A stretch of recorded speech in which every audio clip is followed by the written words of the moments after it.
Hi అండి. మార్గశిర లక్షవారాలు రెండో వారం అనమాట. లక్షవారం ఒరిస్సా సైడ్ ఎలా చేస్తారో మీకు షేర్ చేసుకుంటాను. ముందు అయితే పీటలు అయితే కంపల్సరీ. మనం ఎలాగా పూజ చేసినప్పుడు పీటలు పసుపు రాసి బొట్లు పెట్టి ముగ్గులు పెడుతూ ఉంటాం కదా.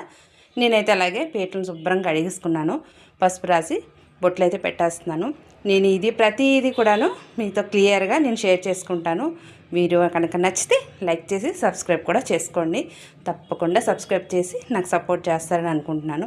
ముందైతే ఇల్లంతా తడిగుడ్డ పెట్టేశాను. కడుక్కున్న వాళ్ళు కడుక్కోవచ్చు కూడాను. మరి కడుక్కోవడానికి కావదని నేను తడిగుడ్డ అయితే పెట్టేశాను. శుభ్రంగా దేవుడి గది దేవుడి సామాన్లు అన్నీ తోమేశాను.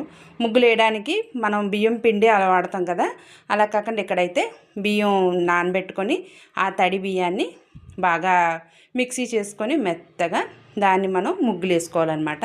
నేనైతే బియ్యాన్ని నానబెట్టుకొని మిక్సీ చేసి ఇలాగా రెడీ చేసుకున్నాను. ఒక క్లాత్ తీసుకున్నాను, మంచి శుభ్రమైన కాటన్ క్లాత్.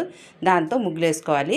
వాళ్ళైతే ఎర్రమట్టి అయితే వేస్తారు, మనకి ఆనమైతే లేదు కాబట్టి పసుపు రాసేసి దాని మీద ముగ్గు అయితే పెడుతున్నాను.